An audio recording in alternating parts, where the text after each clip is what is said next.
Hey everybody, welcome back for another deep dive. Today we're going to be looking at some of the ethical dilemmas that security engineers and incident responders face every day. Oh, yeah, it's a really interesting area. For sure.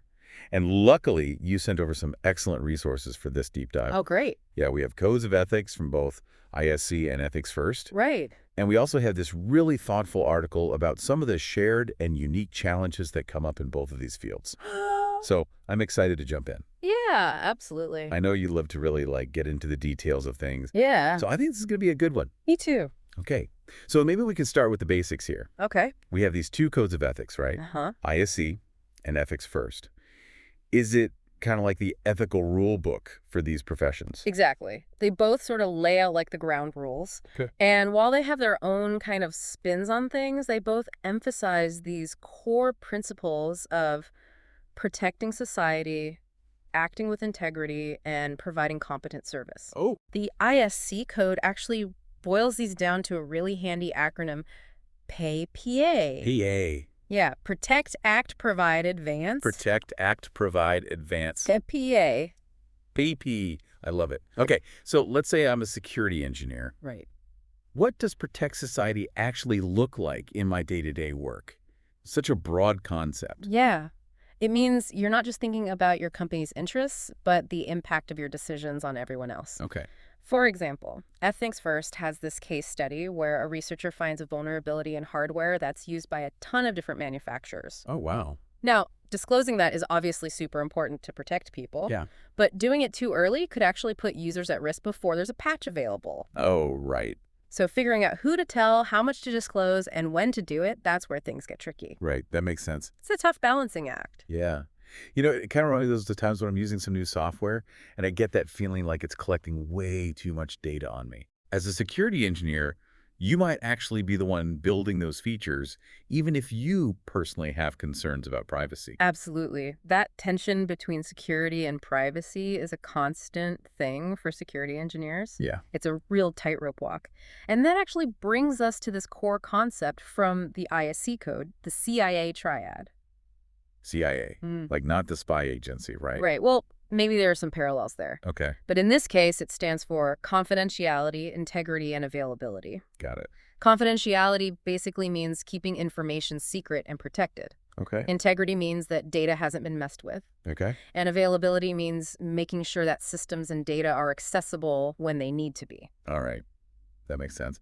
But I'm already seeing how there could be some conflicts here. Yeah, for sure. For example, doesn't confidentiality kind of clash with the whole idea of duty to inform, which Ethics First talks about?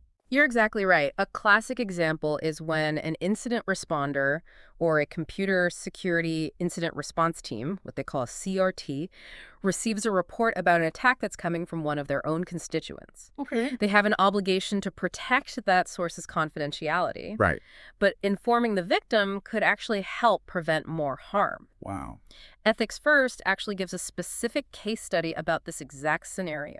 So you're stuck between a rock and a hard place. Yeah. You either protect one entity's confidentiality or potentially help another one avoid a cyber attack. How do you even begin to choose?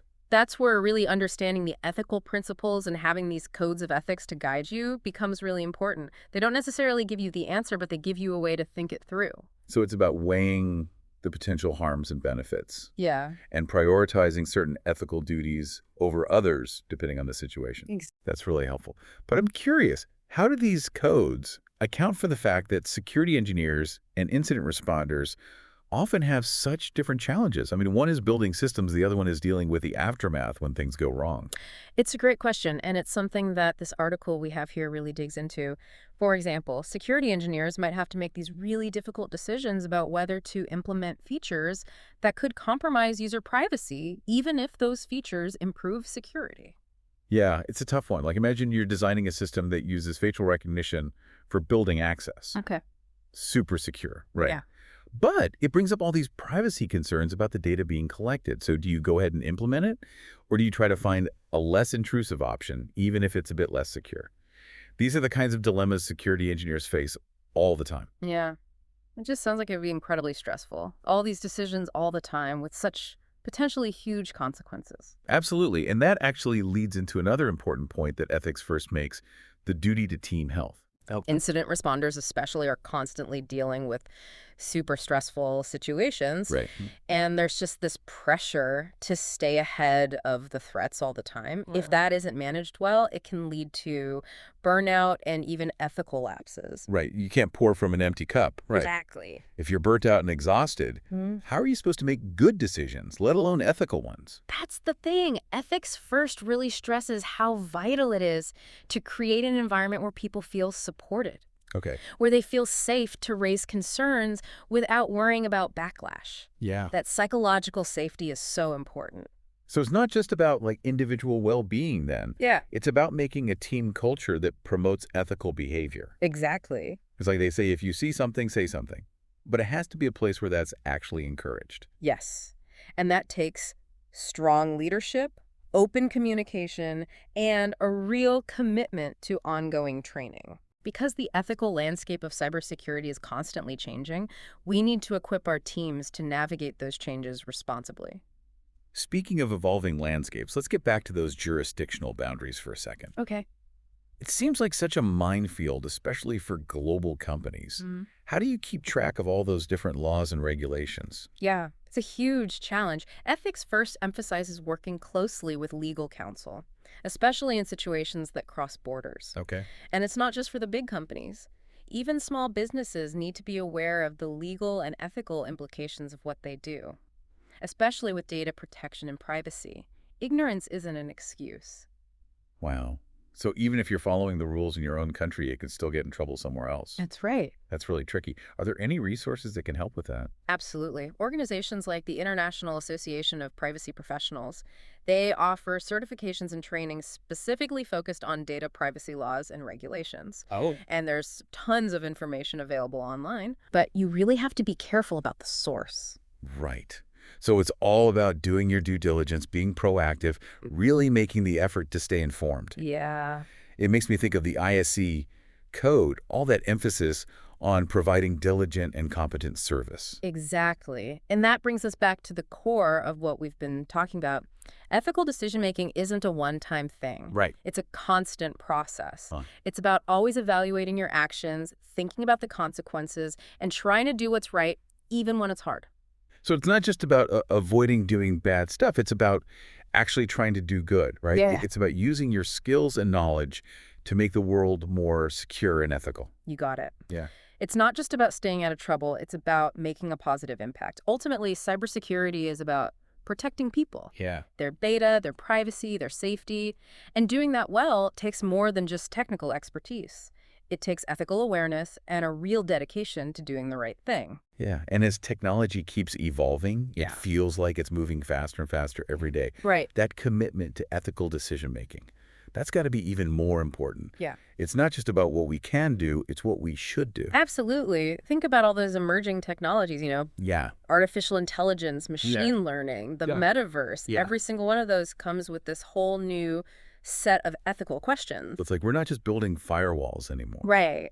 We're building the foundation of the digital world. Yeah. And those foundations have to be built on ethical principles. For sure. If we want a world that is actually safe Yeah. and secure and just. Exactly. That's why having those guiding principles, that framework for ethical decision-making is so important.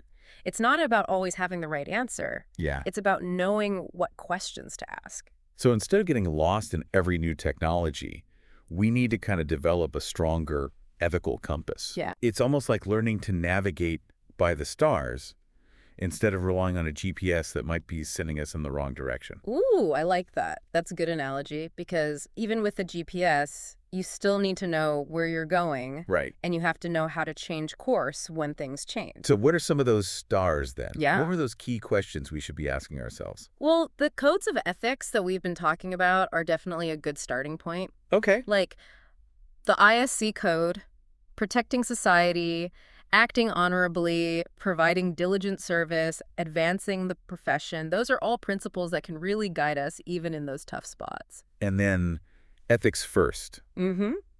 With all that focus on trustworthiness and responsible data collection and recognizing those boundaries, that adds another layer, doesn't it? It does. It's not just about following the rules. Right. It's about understanding what they're really about Right. and using them in an ethical way. And we have to remember that ethics isn't just about individual choices. Right. It's about collective responsibility, right? We have to make a culture where ethical behavior is just normal, Absolutely. where it's expected and supported. And that means holding each other accountable. Yeah. Speaking up when things don't seem right, creating a system where ethics is always front and center. So it's not just about being a good security engineer or a good incident responder. It's about being a good citizen of the digital world. Exactly. The choices we make online, they have real-world consequences. Yeah. They can impact people's lives, their jobs, even their safety. Right? And it's our responsibility to make sure that impact is positive. That's powerful. It kind of brings us back to that sense of purpose. Yeah. Using our skills and knowledge to actually makes the world better. Yeah. It's not just about stopping bad guys. It's Yeah. about building something better, something that really shows what we believe in. You said it perfectly. It's a challenge that deserves our best. The future of the digital world isn't set in stone. Yeah. It's something we're building together, one decision at a time. This has been an incredible deep dive. I feel like we just scratched the surface, but we definitely got into some really important stuff. Listener, what are you taking away from this? What are you going to do differently because of what we talked about today? Yeah. What will you change tomorrow, next week, next year? Something to think about. Yeah. How are we going to shape the future of the digital world? We'd love to hear your thoughts. Yeah. Share your ideas and questions with us on social media or our website. And until next time, keep learning, keep asking those questions, and keep working to make the digital world a more ethical and secure place for everyone.